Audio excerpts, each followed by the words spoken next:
Hey everybody, I have an idea. Let's read Genesis 7. Then the Lord said to Noah, "Go into the ark, you and your whole family, because I have found you righteous in this generation." This is a little repetitive because it already said that in Genesis 6, but I guess Yahweh didn't say it directly to Noah, so whatever. Take with you 7 pairs of every kind of clean animal, a male and its mate, and I guess another mate for it, and 5 more mates after that, whatever, and 1 pair of every kind of unclean animal, a male and its mate. It doesn't say here what the difference is between a clean and an unclean animal, just 2 of every unclean and 7 of every clean. And also 7 pairs of every kind of bird, male and female, to keep their various kinds alive throughout the earth. 7 days from now I will send rain on earth for 40 days and 40 nights, and I will wipe from the face of the earth every living creature I have made. Now, isn't there a better way of killing just the people who Yahweh doesn't like? I mean, he has directly just killed people before. A little later on he turns someone into a pillar of salt. Why can't he do that to all the people except for Noah? I mean, it's not like the animals were doing anything wrong. But, whatever. And Noah did all that the Lord commanded him to do.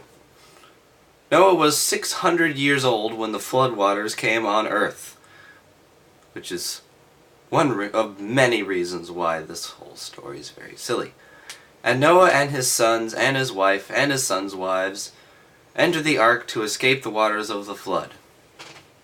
Pairs of clean and unclean animals, of birds of all creatures that move along the ground, male and female, came to Noah and entered the ark, as God had commanded Noah. And after 7 days the flood waters came on the earth. Never mind,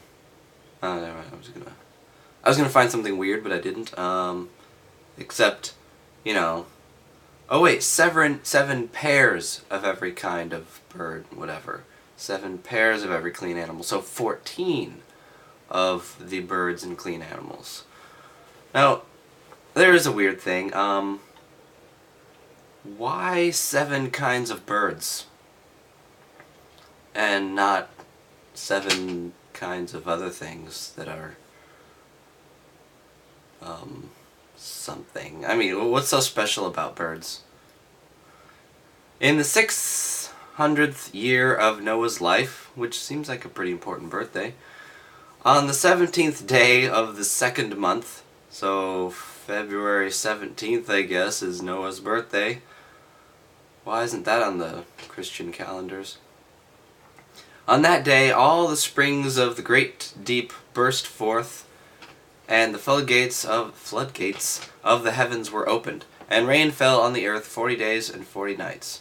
Wait a minute. Noah was 600 years old when the floodwaters came. So, they talk about the floodwaters coming, and then they kind of go back and say, oh, by the way, it happened on Noah's birthday. Well, no, it doesn't say Noah's birthday. Just says February 17th. Which is an oddly specific day, which tells me that maybe there was an actual flood that happened on this day, and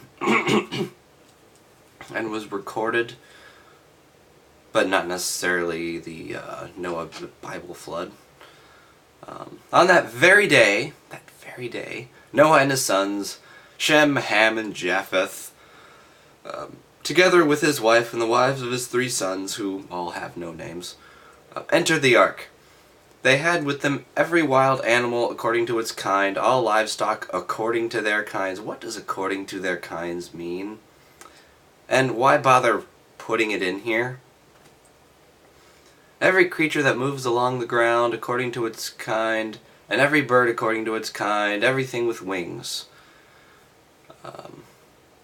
Pairs, now, not everything with wings is a bird. Later on it does call bats birds, so another example of the Bible being wrong. Pairs of all creatures that have the breath of life in them came to Noah and entered the ark. The animals going in were male and female of every living thing, as God had commanded Noah. Then the Lord shut him in. And never mind things like slugs or insects that are like hermaphrodites. I don't know if any insects are hermaphrodites, but slugs are, and I think probably snails too. But anyway, but they don't exactly breathe. I don't know. Which I guess means they're not alive. What the Bible is saying here is that the only things that are alive are things that breathe. Because breath equals life, which we know isn't true. So, very interesting. They rose greatly on the earth, and all the high... For 40 days the flood kept coming on the earth, and as the waters increased, they lifted the ark high above the earth. The waters rose and increased greatly on the earth, and the ark floated on the surface of the water. Duh. Of course it did, it's a boat. Anyway, they rose greatly on the earth, and all the high mountains under the heavens were covered. Under the entire heavens were covered. All the mountains on earth were completely covered. So, like 30,000 feet of water all over the earth. Right. Let's see. The waters rose and covered the mountains to a depth of more than 15 cubits. And there are two annotations here. One is, that is about 23 feet or 6.8 meters, or rose more than 15 cubits and the mountains were covered. So, well, obviously the mountains are more than 15 cubits high, so it must mean that there was more than 15 cubits of water from the top of the tallest mountain. Anyway, every living thing that moved on land perished. Oh, that's interesting. So now they're getting specific about what life forms were killed, and that's the living things that moved. Birds, livestock, wild animals, all the creatures that swarm over the earth. Oh, okay, insects. And all mankind. Everything on dry land that had the breath of life in its nostrils died. Every living thing on the face of the earth was wiped out. People and animals and the creatures that move along the ground and the birds that were wiped from the earth. And the birds were wiped from the earth. Only Noah was left and those with him in the ark. They really drive that point home, don't they? Everything died. It was all dead. Died. Everything was killed. Everything that moves except for Noah. They all died. Except Noah. Everything else died. Dead. Except Noah. He lived. And the people with him on the ark. Everything else died. Anyway, the waters flooded the earth for 150 days. Is that after the 40 days? Does that mean that the rain stopped for 110 days? Okay, anyway. There we go. That's Genesis 7, which I suppose could be seen by Christians as a pretty important chapter, because 7, a lot of Christians like 7. They think it's some kind of holy thing.